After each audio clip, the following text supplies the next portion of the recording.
ಜನ್ಮತಃ ಅಂಧತ್ವ ಹೊಂದಿದ್ದರೂ ಅಪಾರ ಬೌದ್ಧಿಕ ಶಕ್ತಿಯುಳ್ಳ ಕ್ಷಣ ಮಾತ್ರದಲ್ಲಿ 45,000 ಮೊಬೈಲ್ ಸಂಖ್ಯೆಗಳು ಹಾಗೂ 99 ಕೋಟಿವರೆಗೆ ಮಗ್ಗಿ ಹೇಳಬಲ್ಲ ಸೂಪರ್ ಹ್ಯೂಮನ್ ಕಂಪ್ಯೂಟರ್ ಎಂದೇ ಖ್ಯಾತರಾದ ಸಿದ್ದು ಲೌಟೆ ಅವರು ಮೆದುಳು ಸಂಬಂಧಿತ ರೋಗದಿಂದ ಬಳಲುತ್ತಿದ್ದು ದಾನಿಗಳು ಅವರಿಗೆ ಸಹಾಯ ಮಾಡುವಂತೆ ಸಾಮಾಜಿಕ ಹೋರಾಟಗಾರ ಶ್ರೀಕಾಂತ್ ಮನವಿ ಮಾಡಿದರು.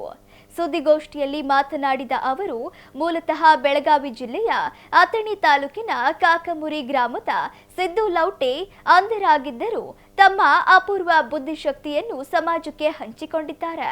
ಆಸ್ಟ್ರಾಲಜಿ ಮತ್ತು ನ್ಯೂಮರಾಲಜಿಯಲ್ಲಿ ಸಲಹೆ ನೀಡಿರುವುದಲ್ಲದೆ ಮಾನಸಿಕ ಸ್ಥಿಮಿತ ಕಳೆದುಕೊಂಡವರಿಗೆ ಕೌನ್ಸಿಲಿಂಗ್ ಮಾಡಿ ಬದುಕಿನತ್ತ ಪ್ರೇರೇಪಿಸುತ್ತಾರೆ. ಇಂತಹ ಸಿದ್ದು ಲೌಟೆ ಅವರಿಗೆ ಬ್ರೈನ್ ಸಂಬಂಧಿತ ಕಾಯಿಲೆ ಕಾಣಿಸಿಕೊಂಡಿದ್ದು ಚಿಕಿತ್ಸೆಗಾಗಿ ಲಕ್ಷಾಂತರ ರೂಪಾಯಿಗಳ ಅಗತ್ಯವಿದೆ. ಆರ್ಥಿಕವಾಗಿ ದುರ್ಬಲವಾಗಿರುವ ಕಾರಣ ಕರುನಾಡಿನ ಜನರಿಂದ ಧನ ಸಹಾಯವನ್ನು ಅವರು ವಿನಂತಿಸಿದ್ದಾರೆ.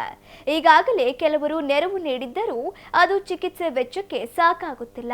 ಹೀಗಾಗಿ ಯಾರಾದರೂ ಸಹಾಯ ಮಾಡ ಬಯಸುವ ದಾನಿಗಳು ಸಿದ್ದು ಲೌಟೆ ಮೊಬೈಲ್ ನಂಬರ್ 9980068440 ಮೂಲಕ ಸಹಾಯವನ್ನು ಮಾಡಬಹುದು ಎಂದು ವಿನಂತಿಸಿದರು. ಸುದ್ದಿಗೋಷ್ಠಿಯಲ್ಲಿ ಸಿದ್ದು ಲೌಟೆ, ದೇವರಮನೆ ಗಿರೀಶ್ ಇದ್ದರು. ಇವರ ಹೆಸರು ಸಿದ್ದು ಲೌಟೆ ಅಂತ. ಇವರು ಜನರಿಂದ ಗಳಿಸಿದ್ದು ಸೂಪರ್ ಹ್ಯೂಮನ್ ಕಂಪ್ಯೂಟರ್ ಎಂಬ ಹೆಸರು. ಇವರು ಹುಟ್ಟೂರು ಬೆಳಗಾವಿ ಜಿಲ್ಲೆ ಅಥಣಿ ತಾಲೂಕಿನ ಕಕಮರಿ ಎಂಬ ಗ್ರಾಮ. ಇವರ ತಂದೆ ತಾಯಿಗೆ ದ್ವಿತೀಯ ಪುತ್ರನಾಗಿ 1980ರಲ್ಲಿ ಇವರು ಜನಿಸ್ತಾರೆ. ಇವರು ಹುಟ್ಟು ಕುರುಡರಾಗಿ ಇವರ ಬದುಕನ್ನು ಆವರಿಸಿದ್ದು. ಇವರೊಂದು ಬರೆದಿದ್ದಾರೆ, ಇದು ನನ್ನನ್ನು ಸಮಾಜದ ಹಂಚಿಕೆ ತಳ್ಳಲ್ಪಟ್ಟಿದ್ದು. ಈ ಹುಟ್ಟು ಕುರುಡದಿಂದ ಸಹಜವಾಗಿ ಕುಟುಂಬದ ಹೊರಗಡೆಯವರು ನನ್ನನ್ನು ತಿರಸ್ಕಾರ ಮಾಡುವಂತೆ ಮಾಡಿತು. ಆದರೂ ಸಹ ನಾನು ಅದಕ್ಕೆ ಎದೆಗುಂದಲಿಲ್ಲ. ಜೀವನದಲ್ಲಿ ಏನಾದರೂ ಸಾಧಿಸಬೇಕು ಎಂಬ ಛಲದಿಂದ ಶಿಕ್ಷಣ ಪಡೆಯಬೇಕು ಎಂಬ ಉದ್ದೇಶ ಬೆಳಗಾವಿ ಕಡೆ ಪಯಣ ಬೆಳೆಸಿದೆ. ಆಗ ನನಗೆ 5 ವರ್ಷ. ಬೆಳಗಾವಿಯಲ್ಲಿಯೂ ನನ್ನ ವಿದ್ಯಾಭ್ಯಾಸದ ಅವಧಿಯಲ್ಲಿ ನಿಧಾನ ಕಲಿಕೆಯಿಂದ ಒಂಟಿಯಾದೆ. ಇದರಿಂದ ಶಾಲೆಯಲ್ಲಿ ನನ್ನನ್ನು ತಾರತಮ್ಯ ಮಾಡಲು ಶುರುವಾಯಿತು. 2ನೇ ತರಗತಿ ಕಲಿಯುವಾಗ ನಾನು 56 ಲಕ್ಷದವರೆಗೆ ಮಗ್ಗಿ ಕಲಿತು ನನ್ನ ಅಂತರ್ಮುಖಿ ಶಕ್ತಿಯನ್ನು ಹೊರಹಾಕಿದೆ. ಇದಕ್ಕೆ ಕಾರಣ 7ನೇ ತರಗತಿ ಓದುತ್ತಿದ್ದ ಹಿರಿಯ ವಿದ್ಯಾರ್ಥಿ 100ರವರೆಗೆ ಮಗ್ಗು ಹೇಳುತ್ತಿದ್ದ. ಅದಕ್ಕಾಗಿ ಅವನಿಗೆ ಶಾಲೆಯಲ್ಲಿ ವಿಶೇಷ ಗೌರವ ಪುರಸ್ಕಾರ ನೀಡಲಾಗುತ್ತಿತ್ತು. ನಿರ್ಲಕ್ಷ್ಯಕ್ಕೆ ಒಳಗಾದ ನನಗೆ ಅವನಿಗಿಂತ ಹೆಚ್ಚು ಮಗ್ಗಿ ಕಲಿತು ಆ ಗೌರವ ಪಡೆಯಬೇಕು ಎಂಬ ಹಂಬದಿಂದ ನಾನು ಮಗ್ಗಿ ಕಲಿತು ಎಲ್ಲರನ್ನೂ ಬೆರಗುಗೊಳಿಸಿದೆ. ಪ್ರಸ್ತುತ ನಾನು 99 ಕೋಟಿವರೆಗೆ ಮಗ್ಗಿ ಕಲಿತಿರುವೆ. ಸಾಮಾನ್ಯರು ಗಳಿಸುವಂಥ ಜ್ಞಾನವನ್ನು ಬಹುಬೇಗನೆ ಗ್ರಹಿಸುವ ಅಂತರ್ಮುಖಿ ಗ್ರಹಣ ವಿಶೇಷ ಶಕ್ತಿಯನ್ನು ದೇವರು ನನಗೆ ಕರುಣಿಸಿದ್ದಾನೆ. ನಾನು ಪ್ರೌಢಶಾಲಾ ಶಿಕ್ಷಣ ಪಡೆಯುವ ಸಮಯದಲ್ಲಿ ಎಲ್ಲದರಲ್ಲೂ ನಾನು ಮೊದಲಿಗನಾಗಿದ್ದೆ. ಇದರಿಂದ ಅಸಮಾಧಾನಿತರಾದ ಕೆಲ ಸಹಪಾಠಿಗಳು ಅಲ್ಲಿಯವರೆಗೂ ನಾನು ಪಡೆದ ಪ್ರಶಸ್ತಿಗಳನ್ನೆಲ್ಲ ನನ್ನ ಕಣ್ಣೆದ್ರು ಹರಿದು ಹಾಕಿ ಅವಮಾನ ಮಾಡಿದರು. ಆದರೂ ನಾನು ಅದಕ್ಕೆ ತಲೆ ಕೆಡಿಸಿಕೊಳ್ಳಿಲ್ಲ. ಕಾರಣ ಪ್ರಶಸ್ತಿ ಪತ್ರಗಳನ್ನು ಮಾತ್ರ ಪೀಸ್ ಮಾಡಿರಬಹುದು, ಆದರೆ ನನ್ನಲ್ಲಿದ್ದ ಭೌತಿಕ ಶಕ್ತಿನ ಅವರು ನಾಶಪಡಿಸಲು ಸಾಧ್ಯವಿಲ್ಲ ಎಂದು ಮುಂದುವರೆದೆ. ನಾನು ನಂತರ ಮುಂದಿನ ವಿದ್ಯಾಭ್ಯಾಸಕ್ಕಾಗಿ ಬೆಂಗಳೂರಿನ ಪ್ರಯಾಣ ಬೆಳೆಸಿದೆ. ಯಾಂತ್ರಿಕವಾಗಿ ವೇಗವಾಗಿ ಚಲಿಸುತ್ತಿದ್ದ ಅಪರಿಚಿತ ರಾಜಧಾನಿ ನಗರ ನನ್ನನ್ನು ಸವಾಲಿನ ಬದುಕಿಗೆ ನೂಕಿತ್ತು.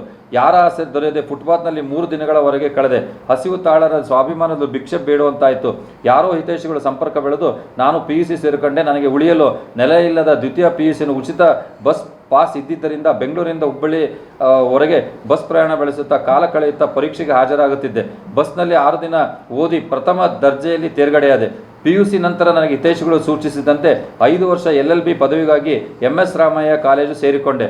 LLB ಸೇರಲು ಕಾರಣ ನಾನು UPSC ಪರೀಕ್ಷೆಯಲ್ಲಿ ಕ್ಲಿಯರ್ ಮಾಡಲು ಇದು ನೆರವಾಗಿತ್ತು ಎಂಬ ಕಾರಣ ಆಗಿತ್ತು. MS ರಾಮಯ್ಯ ಕಾಲೇಜಿನವರು ನನಗೆ ಫ್ರೀ ಸೀಟ್ ನೀಡಿ ನನಗೆ ಸಹಕರಿಸಿ ಮಾನವೀಯತೆ ಮೆರೆದರು. ಈಗ ನನ್ನ ವಯಸ್ಸು 40ರ ಗಡಿ ದಾಟಿದೆ. 5 ವರ್ಷದವರಾಗಿದ್ದ ಅವಧಿಯಿಂದ ಇಂದಿನವರೆಗೂ ಮನೆಯ ಸಂಪರ್ಕ ಕಳೆದುಕೊಂಡು ಸಾಮಾನ್ಯರ ನಡುವೆ ವಿಶೇಷ ಚೇತನನಾಗಿ ಅಸಾಮಾನ್ಯ ಜ್ಞಾನ ಸಂಪಾದಿಸಿಕೊಂಡು ಒಬ್ಬಂಟಿಗನಾಗಿ ಜೀವನ ನಡೆಸುತ್ತಿರುವೆ. ಜನ್ಮತಃ ಅಂಧತ್ವದ ನಡುವೆ ನಾನು ಗಳಿಸಿದ ಅಗಾಧ ಬೌದ್ಧಿಕ ಶಕ್ತಿಯನ್ನು ಇತರರಿಗೆ ಹಂಚುತ್ತಾ ಬರುತ್ತಿರುವೆ. ಪ್ರಸ್ತುತ ನಾನು ಆಸ್ಟ್ರಾಲಜಿ ನ್ಯೂಮರಾಲಜಿ ಸಲಹೆ ನೀಡುತ್ತಿರುವೆ. ಮಾನಸಿಕ ಸ್ಥಿಮಿತ ಕಳೆದುಕೊಂಡು ಬದುಕು ಸಾಕು ಎನ್ನುವ ಜನರಿಗೆ ಕೌನ್ಸಿಲಿಂಗ್ ಮಾಡುವ ಮೂಲಕ ಆಸಕ್ತಿದಾಯಕ ಬದುಕು ನಡೆಸಲು ಸ್ಫೂರ್ತಿದಾಯಕ ಉಪನ್ಯಾಸ ನೀಡುತ್ತಿರುವೆ. ಇವತ್ತು ವಿಶೇಷ ವ್ಯಕ್ತಿಗಳು ಸಿಗದೆ ಅಪರೂಪ. ಇಂಥವರಿಗೆ ಸರ್ಕಾರ ಆಗಲಿ CSR ಫಂಡ್ಸ್ ಇರುತ್ತೆ, ಕಂಪ್ನಿಗಳಾಗಲಿ ಬೇಕಾದಷ್ಟು CSR ಫಂಡ್ಸ್ ಇರುತ್ತೆ. ಅವರು ಇಂಥವ್ರ ಈ ಥರದ ಸಮಸ್ಯೆಗಳಿಗೆ ಸ್ಪಂದಿಸಬೇಕಾಗುತ್ತೆ. ಯಾಕೆಂದರೆ ಇವರಲ್ಲಿ ಇರೋವಂಥ ಒಂದು ಬುದ್ಧಿಶಕ್ತಿ ಇವತ್ತು ಒಂದು ನಮ್ಮ ಸೈನ್ಸಿಗೆ ಸವಾಲು. ಈ ಥರದ ವ್ಯಕ್ತಿಗಳನ್ನು ದೊಡ್ಡ ಕಂಪ್ನಿಗಳು CSR ಫಂಡ್ಸ್ ಇಂದ ಇವ್ರಿಗೆ ಆಗಿರುವಂತ ಸಮಸ್ಯೆಗಳಿಗೆ ಸ್ಪಂದಿಸಬೇಕು. ಆಮೇಲೆ ದೊಡ್ಡ ದೊಡ್ಡ ಹಾಸ್ಪಿಟ್ಲ್ಗಳಿದಾವೆ, ಈ ಥರದವರಿಗೆ ಸ್ಪಂದಿಸಬೇಕು ಅಂತ ಈ ಮೂಲಕ ಕೇಳ್ಕೊತೀನಿ.